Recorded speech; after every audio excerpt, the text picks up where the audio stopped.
Om Sadashivasamārambhām Shankarācārya-madhyamām Asmadācārya-paryantām Vande Guru-paraṁparām Dayākaram Dayākāram Dāntam Dharma-pravartakam Pranamāmi Dayānandam Madācārya-varamparam. Om Sahana Vavatu Sahanau Bhunaktu Sahaviryam Karavavahai Tejasvinavadhitamastu ma vidvishavahai. Om Shanti Shanti Shantihi. Om Bhadram Karnebhih Shriniyaama Devaah Bhadram Pashyemakshabhiryajatraah Sthirairangaistuštavagam sastanubhih Vyashema Devahitam Yadayuh Swasti na Indro Vruddhashravah Swasti nah Pusha Vishvavedah Swasti nastarkshyo arishtanemihi Swasti no brihaspati'r dadhatu. Om Shanti Shanti Shantihi.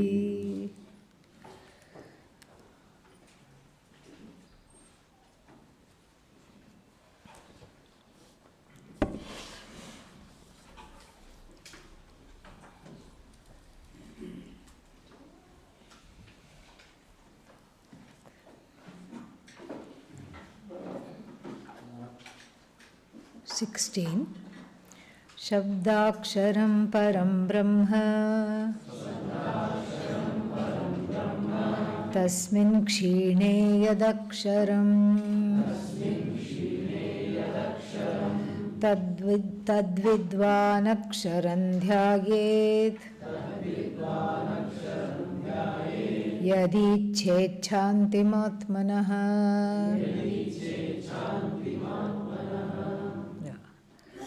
So we started to see this yesterday, just to remind ourselves by looking at the translation. And there is a nice pun on the word akshara, aksharam.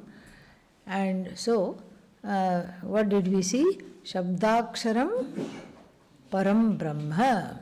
So, this here the word aksharam means syllable.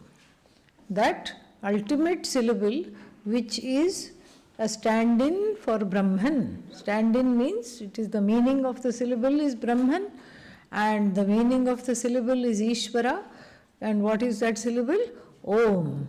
And so this Om syllable is Ishvara. It's loaded, as we saw yesterday. It means that which is the Jagat Karanam Brahma. Why? Because it includes the waker and the waking world, sleeper and the samashti, the total sleeping world. It includes what else? The dreamer and the potential to create at the level of samashti.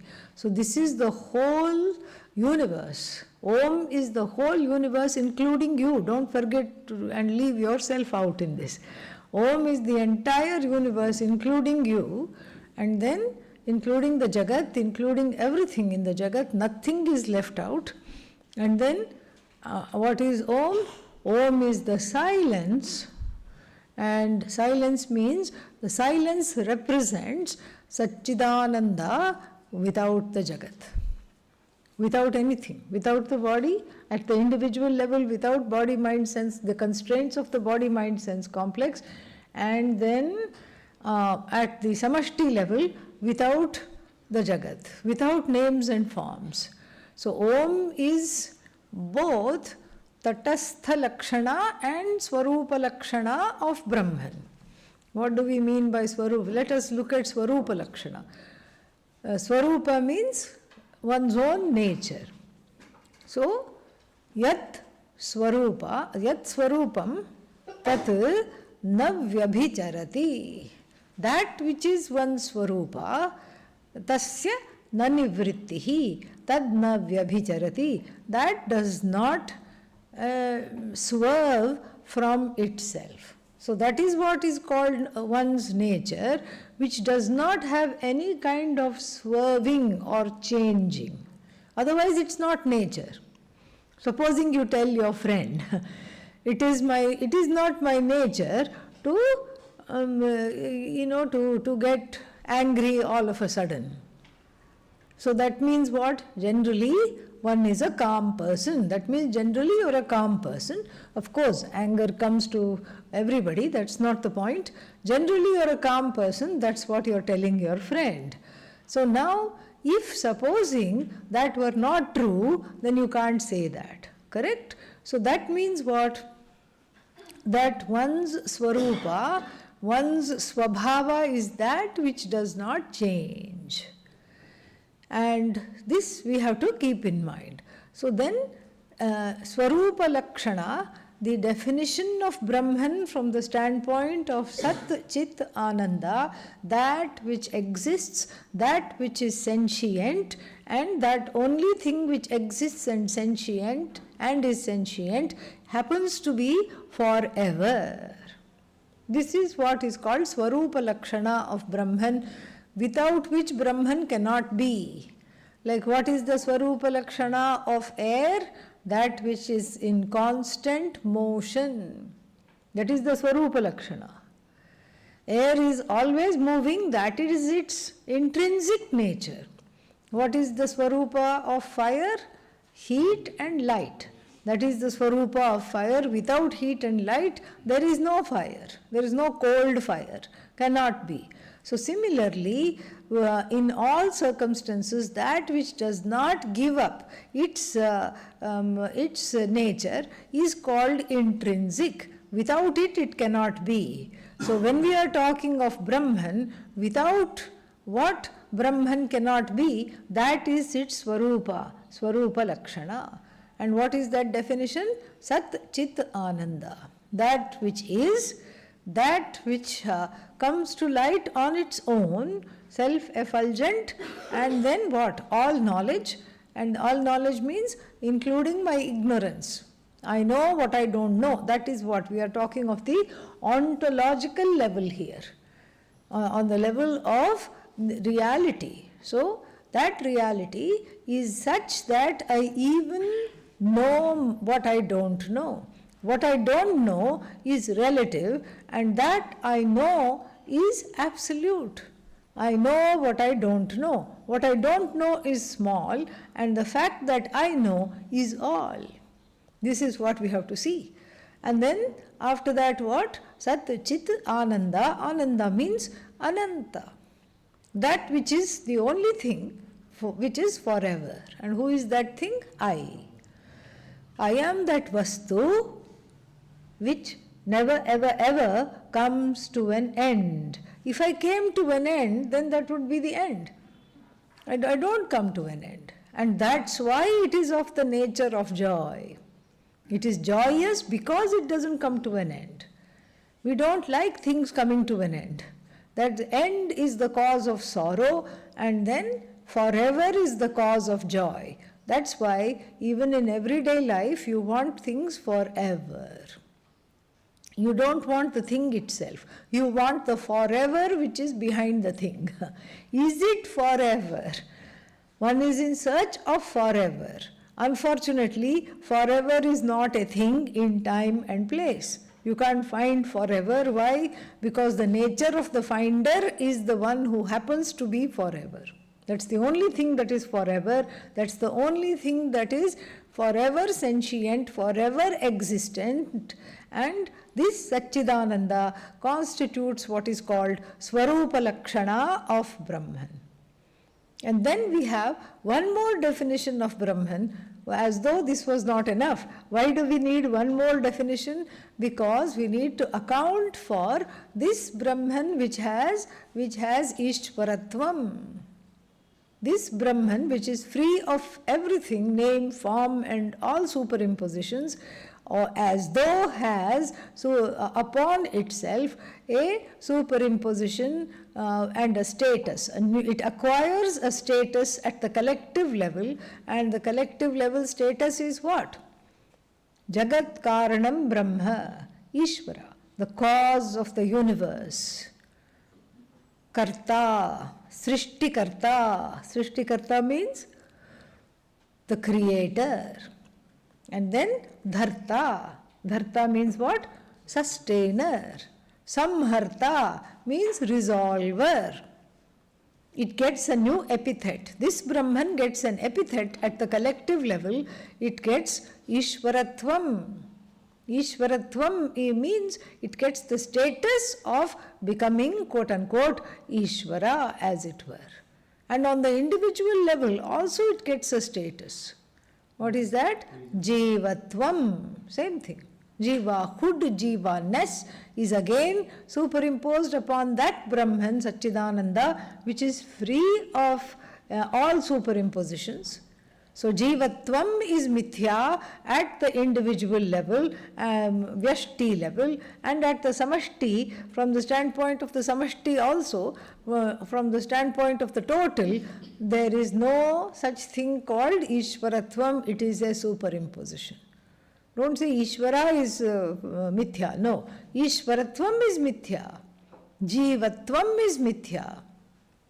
And then so both these at the individual and collective levels, what happens? They are as though superimpositions where Brahman is acquiring a status. Is this status temporary or permanent? Temporary. Definitely temporary. Because it comes and goes. And that definition which comes and goes is called Tatastha Lakshana. The other one is what? Swarupa Lakshana. What is the Swarupa Lakshana? That which neither comes nor goes. It always is. And what is Tatastha Lakshana? Comes and goes. And to illustrate the Tatastha Lakshana, we have a little anecdote. So, imagine a new traveler, a tourist in a boat. This is an ancient story. So, a lot of people visiting Varanasi from South India, so they don't know anything, and they are sitting in the boat going on the banks of the Ganga, and they approach Varanasi, and they, I was just thinking, the skylines of various cities, New York, Chicago, Atlanta, big skyscrapers, you see. But the skyline of Varanasi is just temple towers. Very beautiful. So many temples. Like if you count the number of people and number of temples, which will be more is anybody's guess. Really, it's that many temples. It's the temple city. And so here the person is going to Varanasi. Everybody knows Vishwanath temple, which is the presiding deity of Varanasi. Everybody knows. But one lesser known temple is Annapurna Devi. It's right in that same complex, but people don't know. So let's say our tourist sitting in the boat does not know which is Annapurna Devi temple. So these tourists want to go there. So then of course what do? You ask the boatman. Please tell me, as we are approaching, it's time to get down, the port is approaching, and all these temples, so many temples, so little time, cannot even see which temple, where, etc., etc. So therefore, one says, what does one say? Please tell me which one of all these temple towers, shikharas, which one is these spires of the temples are there, which one is the Annapurna Devi temple? And the boatman has no problem pointing it out. He is a local, he is right from there. And so what does he do? He looks, the sun is there in his eyes, he looks a little bit, and then he finds the tower of the Annapurna temple.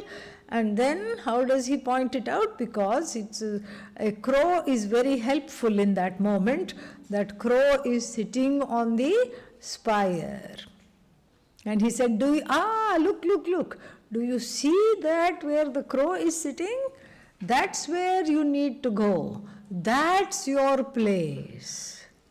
Okay, so let's say our tourist gets off, and then what does our tourist do? Look for the crow. Right? Yeah, follow the crow. Correct? Where is the crow now? Sitting sitting on top of a restaurant. Okay? Yeah. Does the tourist go following the crow? And how do you know it's the same crow? You don't. So where does the tourist go? To the Annapurna Devi temple unerringly. Why? Because the crow has done its job. Crow has done its job. How did the crow do its job? Because it indicated, it pointed to the temple to which the person needed to go, and then after that you don't need the crow. You don't need to follow the crow. You don't need to keep it as a pet. You don't need to think where it has gone. You don't need to tag its leg and make sure it's the same crow. You don't need all these things.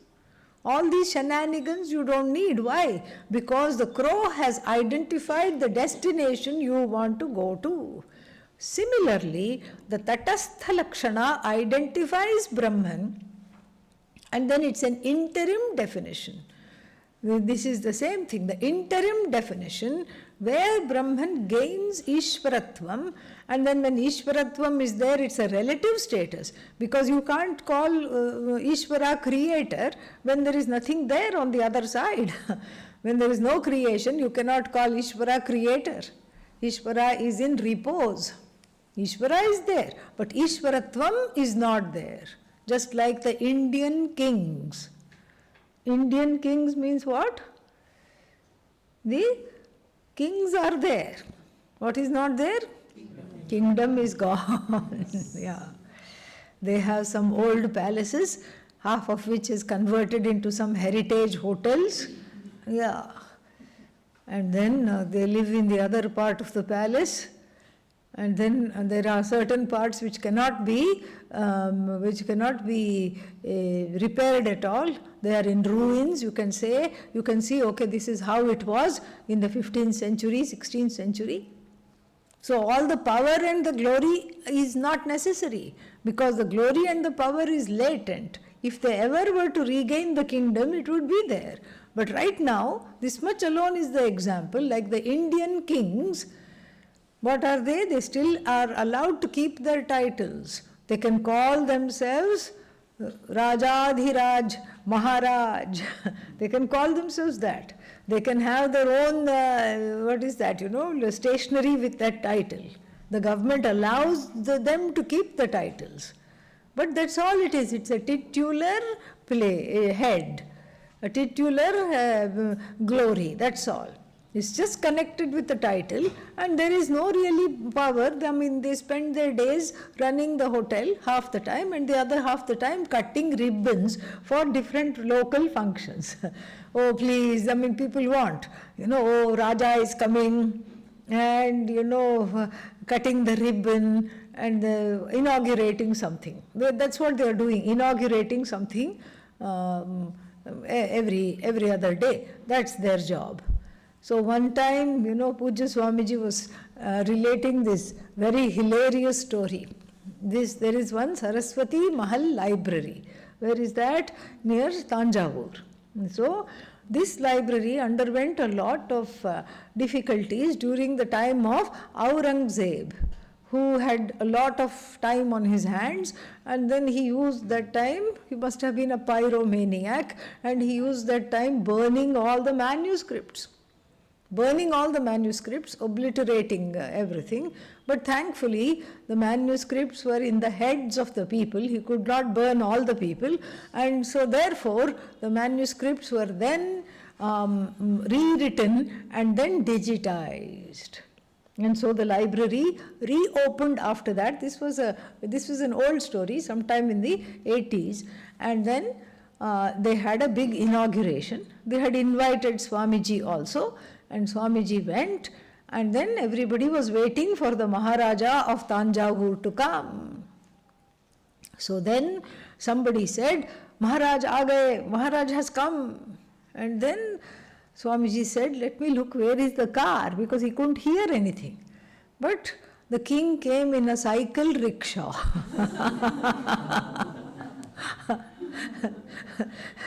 Swamiji said it was so anticlimactic. The whole inauguration was anticlimactic. Poor fellow could not even afford a car. To hire a car, came in a cycle rickshaw. So like this. So the thing is that in between cycles of creation, yeah, see, that's why cycle rickshaw. So in between cycles of creation, Ishvara sans Ishvaratvam is there, and Jiva sans Jivatvam is there, but as a latent possibility. There is no separation between Jiva and Ishvara. And similarly, in between cycles of creation, Ishvara stops creating and Jiva stops complaining. Yes. And there is no two. It is all one. It's all one. It's just this whole magic of creation is just something which is very beautiful to see. And so now let's go with this, equipped with this definition, with these two definitions, let us go to see what is the role of Om both in the Shastra as a teaching tool, Pratika. Pratika means it is a stand-in for Brahman. Pratika. It's a teaching tool, it's a stand-in for Brahman. Pratika means it is a sound symbol. That's why we don't have big Oms everywhere around the ashram, because it is supposed to be heard. It's not a sight symbol, it's not a visual symbol.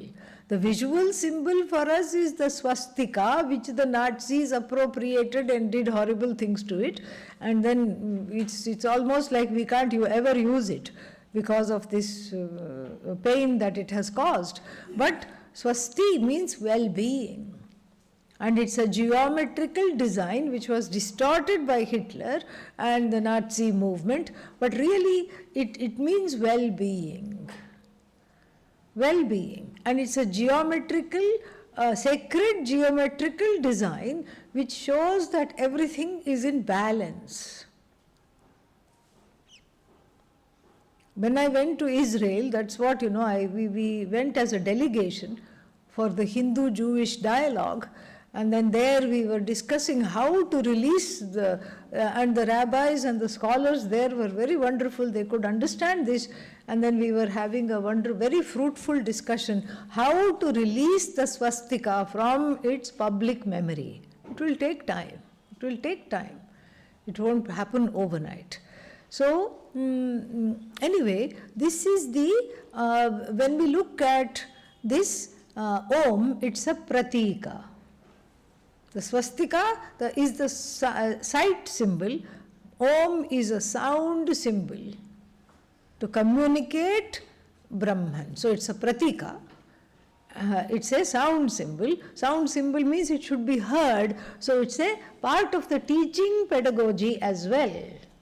It's a pratika. Then it is also an alambana. Alambana means support.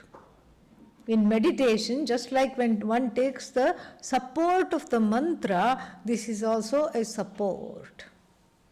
You take the support of the mantra to coalesce and focus the mind. Similarly, this is alambana. It's a support. This is what is taught in the Kathopanishad also. Etad alambanam shreshtham. It's the most exalted support. Etad alambanam param. It's the ultimate support. Etad alambanam jnatva brahmaloke mahiyate. A person becomes one with Brahman. Brahma eva lokaha. It's not brahmano lokaha. It's not the loka of Brahman. It's not Brahma loka in the sense of a place to go. We have that also. But that's not what is here. Brahma eva lokaha, Brahma lokaha. That Brahman itself is the loka, itself is that which has to be occupied by me. I am this Brahman, I have to know, in other words. So, now this Om is both Tatastha Lakshana and Swarupa Lakshana. How does it function as Tatastha Lakshana? When I, as though separate those syllables, a, u, that part of that a, u, is the Tatastha Lakshana. Because the whole thing is talked about. The creation, the waking state is equal to the creation which is there in motion. U, that creation before it came. Before it came, things were cooking. You couldn't see the cooking because you have to close the pot. It's like a pressure cooker. You can't suddenly open and see how much it is done. You have to close the pot. Or it's like a small, you sow the seed and wait for the sprout to come. You don't see the seed sprouting, you don't see how it is coming, it's all underground. So similarly here, in the U, in the Ukara, what do we see is that the Brahman with the potential to create. So, Brahman endowed with Maya Shakti. At the collective level, Ichha Shakti, Jnana Shakti, Kriya Shakti, Swarupini, she is in the form of all these Shaktis, and she is what? And as though superimposition upon Brahman. She is not separate from Brahman. And so, that is the U, the potential to create. What is that? Yeah, resolution. Is the resolution. Where Jiva, Ishvara are not separate, where everything is one, the world has been gently swallowed up, and what is that? And there is no division, no differences, no separation, all is one. So then we have in A, U, what do we have? We have the whole Jagat. We have the whole Jagat. And then what follows? Silence. And in that silence, what is there? Only myself is there. Even the act of dismantling the Jagat is not there. Only Satchidananda, only Swarupa Lakshana is there. So when I utter Om, Ishvara is there, Ishvaratvam is there, Jivatvam is there, and then the silence means what? Only consciousness is there.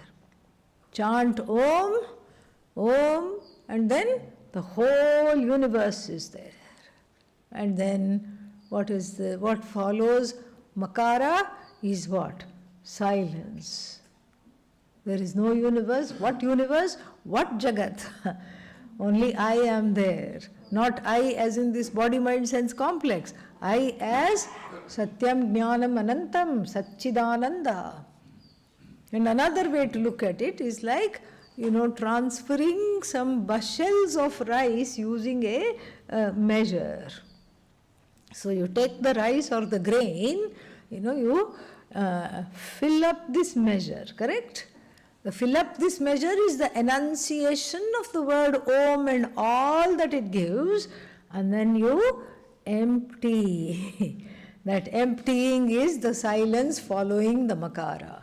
Very beautiful. You see, this is such a teaching device, it's just so mind-blowing, really. It's awesome.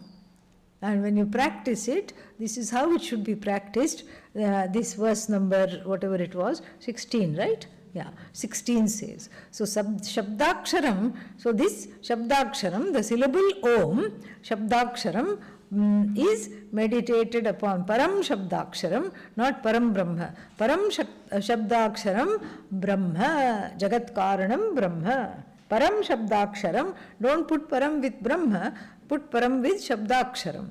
Shabdaksharam Param, Brahma. This ultimate syllable, the most lauded syllable, the most sacred and holy syllable is Jagat Karanam Brahma, is Ishvara, is meditated upon as Ishvara. So you keep saying Om, Om, Om, the sayer of Om, the one who is mentally chanting Om, the chanter of the Om is what? Consciousness. And what is the chant? Consciousness. What is the absence of the chant? Abba. Okay. The absence of the chant is also what? Consciousness. So all that is there is consciousness. So when that happens, then the syllable, the chanting, the chanter and the chant merge with the consciousness. Chanter is also consciousness. Chant is also consciousness. The silence between two chants is also consciousness. But the chanter resolves and the chant also resolves into that consciousness from where they emerged. When that happens, the mantra stops, or rather fades away. So fades away. So when the mantra fades away, what am I supposed to do? When the mantra was there, I was with Ishvara. I was with Ishvara in the sense I am a devotee, and then Ishvara is the object of meditation, and I am using the word Om to invoke Ishvara. Then when that invocation, the invocation and the use of the word Om to invoke Ishvara is so powerful that Om resolves into you. So when that happens, when does that happen? Kshine, tasmin kshine. When this param shabdaksharam fades away, what happens? Then this Vidwan, the knower of Vedanta, the person, or even the person who is studying Vedanta, could be both, aksharam dhyayet. Here aksharam means Satchidananda nature. The third aksharam means Satchidananda nature. May one focus on Satchidananda, that which is emptied of all names and forms, like a bushel of rice that has been emptied into another container. Then again, when I say Om, we can imagine using the bushel from the first container to fill it up, because Om is again full of the Jagat, full of all the variations. Everything is Ishvara, everything is Bhagavan, and then we empty it, and when that is emptied, what is there? What is there is Satchidananda, which is myself. And so may one meditate upon the truth of oneself as Ishvara. Yadi, if. Yadi means if. Icchet. Icchet what? Icchet means if one desires what? Shantihi atmanaha. Shanti atmanaha shantihi. So two meanings here.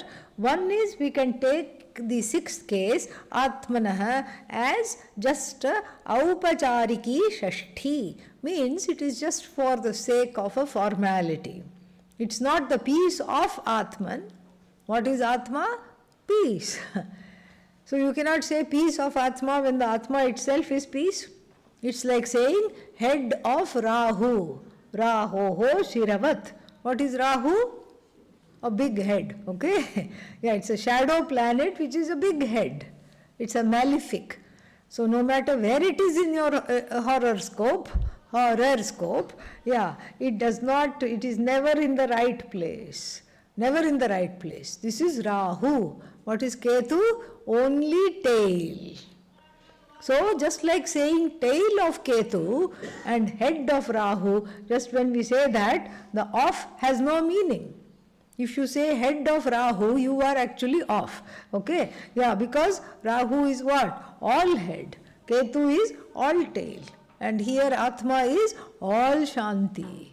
So one meaning we can take is that Atma, not the Shanti of Atma, Atma is Parama Shanti. Parama Shanti. It is absolutely and always undisturbed. Why?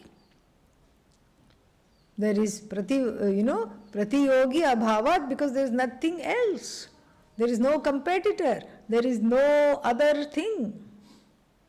So when you say you want peace and you want to be peaceful, generally what do people do? Go to a place where nobody else is. I want to be just by myself. That's when I am the most peaceful, one can say. And here, even when you are among a teeming multitude of people, what are you? Alone. In solitude. Why? Because what are all those peoples? Non-separate from you. What are all the things in the universe? Non-separate from you. Knowing that there is Paramashanti. Paramashanti. So we can say, if one wants this absolute peace, then please do this meditation. The upasana is given here to understand everything that came before, some of the very beautiful verses which have gone before.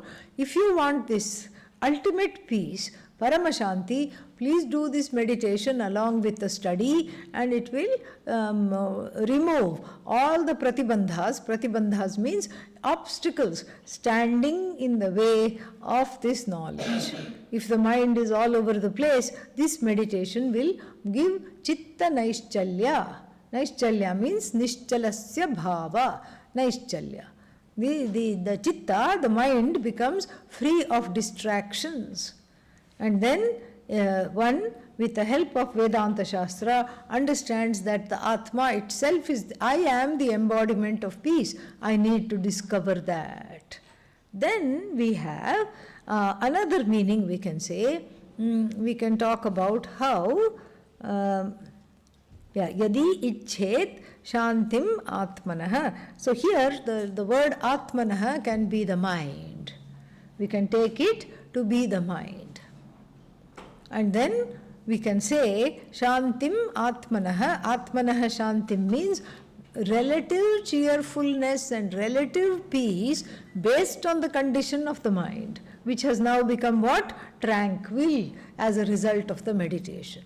So it is both a sadhana, this meditation is both a sadhana to get relative cheerfulness, relative peace, and it's also what? A sadhya. It's also the end. The end is what? Understanding myself as peace incarnate. That is the ultimate end. It is both the means and an end here. Very beautiful verse. So, now we can go to the next one. 17. Dve vidye veditavye tu Shabda Brahma Paranchayat Shabda Brahmani Nishnatah Param Brahmadhigacchati. Dve vidye veditavye. It looks like we have heard this somewhere. Mandukya? Not Mandukya. We are not studying Mandukya. Mundaka. Second time, correct. Yeah. So, Mundaka Upanishad, there also, Shaunaka approaches his guru. What's his guru's name? Angiras. And says, Kasminnu bhagavo vijñāte sarvamidam vijñātam bhavati. What is the master key of this universe, where knowing one thing, everything is as good as known? This is his question. And the teacher always answers the spirit of the question, not the literal question. So, what does he ask? Knowing what can I understand everything? Tell me that one thing, knowing which I can know everything. And what does Angiras say? The Guru says, Dve vidye veditavye. Two kinds of knowledges must be known. Here, what did Shaunaka want? One thing. But he was given two things. So here, it's almost like the same phrase has been borrowed. Dve vidye veditavye. But with a big difference. What is the difference? The word vidya does not mean knowledge. It does not mean two kinds of knowledges must be known, because in the Shastra, the word vidya is often used synonymously to mean meditation. Vidya is also upasana. That's why the Ishavasya Upanishad is very, very confusing. If you don't know Vedanta and you study this, it's very, very confusing if you read the Upanishad. Because the word Vidya has an abiding presence in the Isha Upanishad or Ishavasya Upanishad. Sometimes it means knowledge, sometimes it means upasana. So here, we have to look at it contextually. Why can't Dve Vidya mean knowledge? Because we have been discussing what? Meditation. We have to look at what the context says. We can't just give our own meaning here. So Dve Vidya Veditavya means two kinds of meditations, two forms of upasana, two kinds of meditation must be understood. What are they? Then Shabda Brahma. One is Omkara, the meditation on Om. The meditation on Om must be understood properly, and understood means what? Practiced. Dve Vidye Sevitavye. Two kinds of meditations, two kinds of upasanas must be practiced. And there is the suffix called tavya. There are certain suffixes, verbal and nominal suffixes, ling, lot, tavya. These three suffixes have the ling and lot are moods and tenses in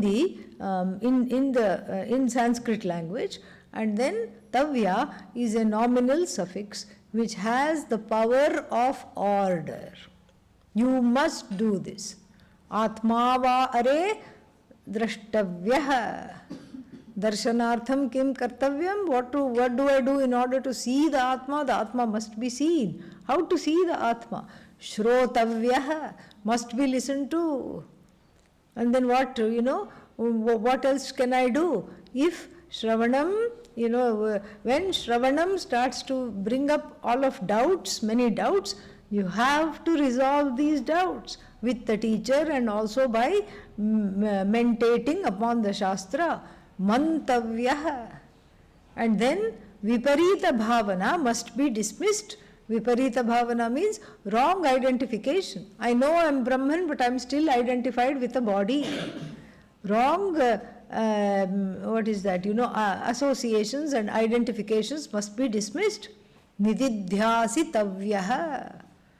Tavya means must be done. And so kartavyah means duty, that which must be performed. So tavye, that is because it's dual here, that's all. Don't get confused. Tavya and tavye are one. So veditavyah, veditavye. So veditavye. So it is dual. Vidya, vidye, dual. So therefore, veditavyah, veditavye, veditavyaha. Like that it will decline.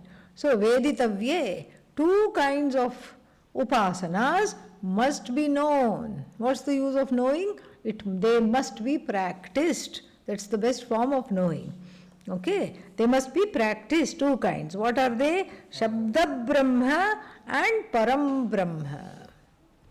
Shabda Brahma upasana we have seen at length. We have seen in great detail how to that Om, to the articulation of the Om, and then meditating upon that silence as oneself. This is what is called Shabda Brahma Upasana. Then there is one more thing talked about here as Param Brahma Upasana. What is this Param Brahma Upasana? Very interesting. Param Brahma is Brahman without attributes, Swarupa Lakshana. The Swarupa Lakshana, Sat, Chit, Ananda are not attributes of Brahman. Please understand this. Just like heat and light are not attributes of fire. In fact, it is the very nature of fire. And so therefore, here, Shabda Brahma means, Param Brahma means Satchidananda. Satchidananda. How to meditate upon Satchidananda? Should I keep saying Satchidananda Yanamaha? Should I keep saying that? No. Why? Because this Satchidananda happens to be what? Myself. The Satchidananda is the content of the dhyata, the meditator. Satchidananda is the truth of the meditator, and so really you cannot meditate on yourself as an object because you are not an object. So this is not, the second part is not a meditation at all. It is more of a contemplation.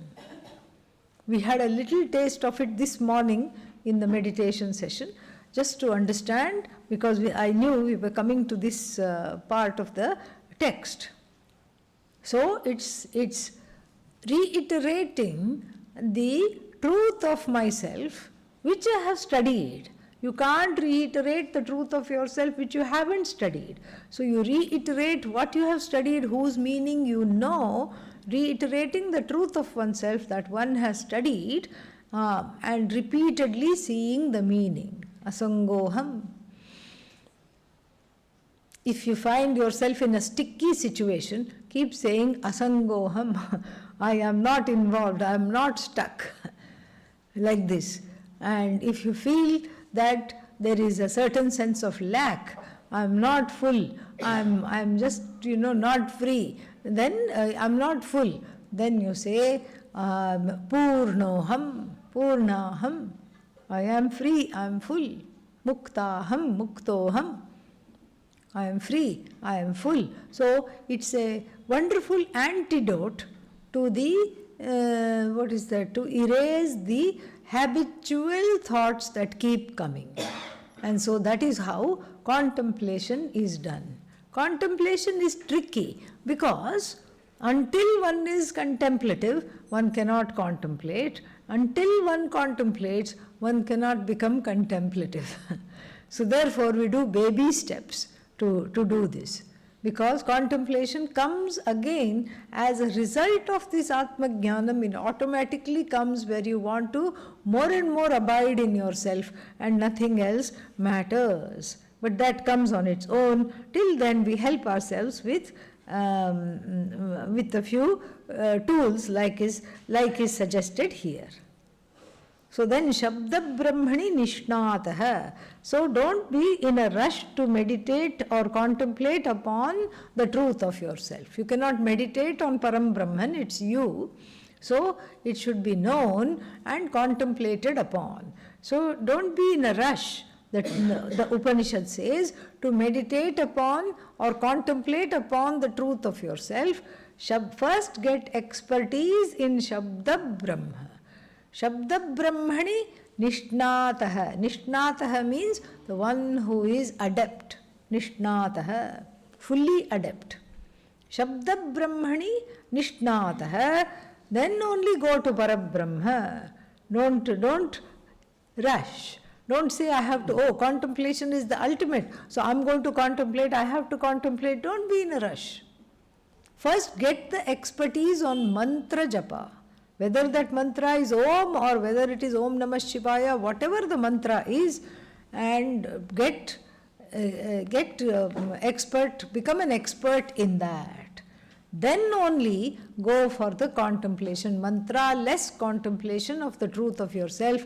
Go afterwards, because if you hasten this, and before getting mantra japa siddhi means before accomplishing the japa, if you go for no japa meditation, what will happen? Nothing will happen. The mind will go all over the place.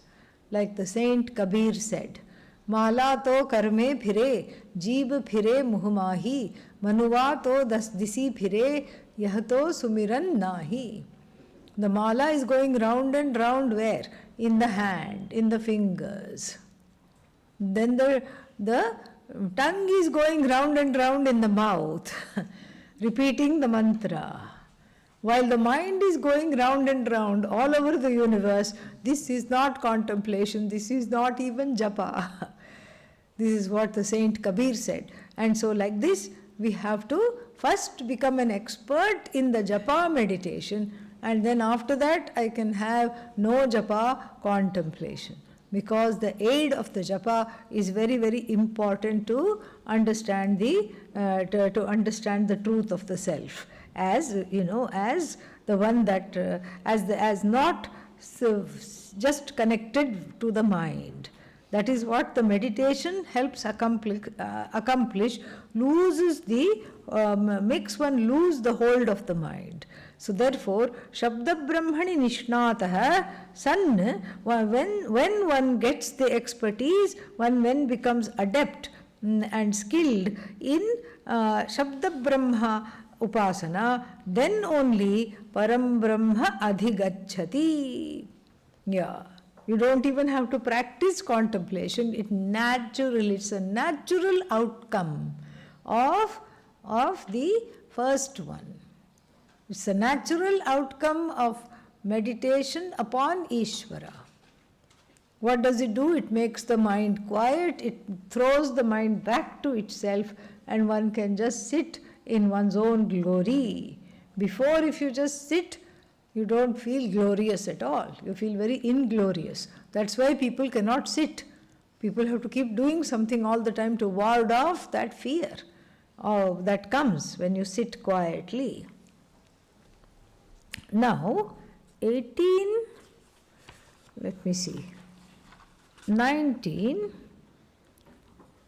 20 and 21 have certain metaphors. Actually, no, 19, 20, 21, we will see certain beautiful examples. The metaphors are very, very vivid. Like one is looking at a picture book. They say a picture is equal to what? 1,000 words. So here, beautiful pictures are given to assimilate these teachings. But before that, there is a drastic verse. Let us read that. Let us chant that. Grantham abhyasya medhavi Jnana vijnana tatparaha Palalamiva dhanyarthi Tyajed grantham asheshatah. Yeah. So the beautiful metaphor is given here. Dhanyarthi. Dhanyarthi means who? The one who wants, who is praying for or wanting for grains. Dhanyam means grains. So the one who wants grain is called dhanyarthin. Dhanyarthi. So this dhanyarthi, the one who is wanting grains. What must a person wanting grains do? Don't say I have to go to the market and buy it. No, that's not, this is ancient India, okay, yeah. So the grain usually comes in what? A husk. Palalam means husk. So the grain and the husk are together, and what do we need to do is a process of winnowing. You put it in a, what is that called? Some kind of a basket, and then you don't have to do much. You just shake the basket and face the wind, and the wind will do the rest. The wind will do the winnowing. You just have to shake it gently, and we see this. When you have a train journey, you see women doing this on a small hillock. They will stand and they will just face the wind, and the wind will clean out everything. All they have to do is shake it gently from this side to that side, and all the this palala runs away. And so, but then this is not a modern example, because in the modern times, in the contemporary times, what people are doing are throwing away the grain and eating the husk. Yeah. Because the husk happens to have various vitamins and all they are finding out. Don't throw the husk. Throw away the grain. Grain-free diet. Keto, it's called, yeah. Keto diet, some other diet, and have a grain-free diet, eat the husk. And then what? Throw away the rice. Yeah. But don't take the contemporary thing into account. This is an ancient example. So then in the ancient example, what is kept is the grain. That is what has value because it nourishes the body. What is thrown away is what? Husk. So similarly, medhavin.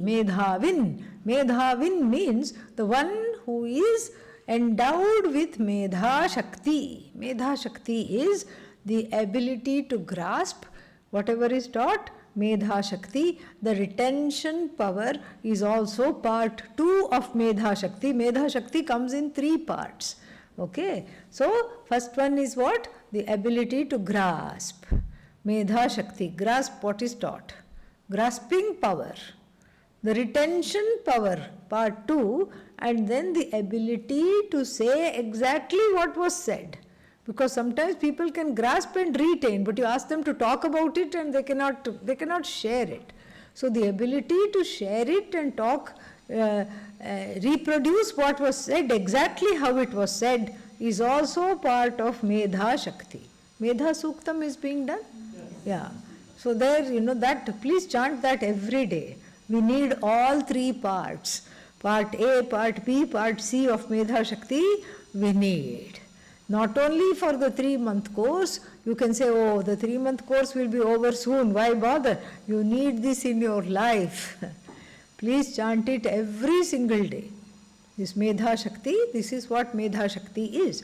So Medhavin means the one who has all the 3 parts, the one who is endowed with the power of grasping, the power of retention, the power of reproducing what has been heard authentically. That person is called Medhavi. Means somebody who's already evolved and very close to getting Atmajnanam, has been studying for a long time. So then what should the Medhavi do? Throw away the husk. What is the husk here? Husk is the books of the Shastra. Grantham. Grantham abhyasya. Having studied, abhyasya means, abhyasa means repetition. Having repeatedly studied the Shastra. Abhyasya. Having repeatedly studied the Shastra, then what to do? Take all the books to the banks of the Ganga and let it flow. Give it to the Ganga, watch it flow away. Let a small caveat here.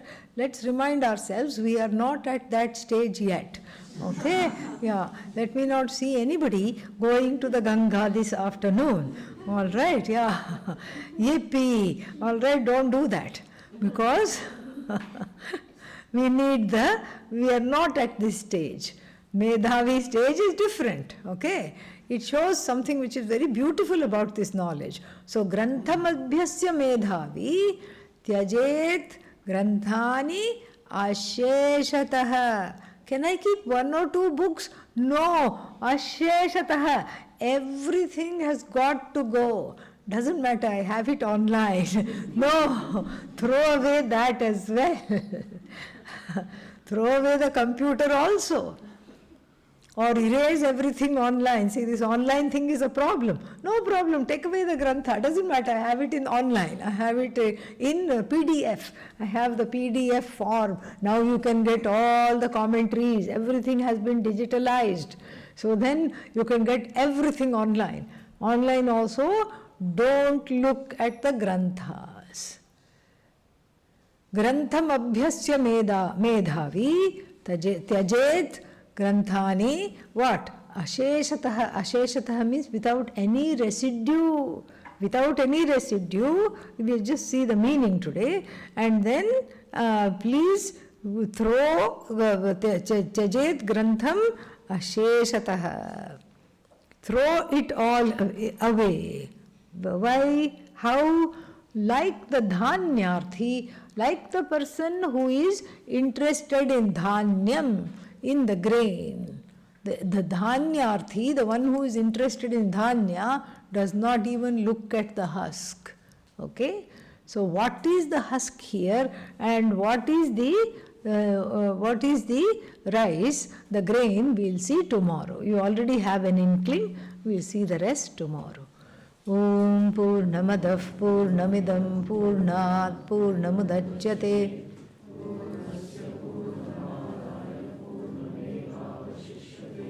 Om Shanti Shanti Shanti Harihi Om Shri Gurubhyo Namaha Harihi Om.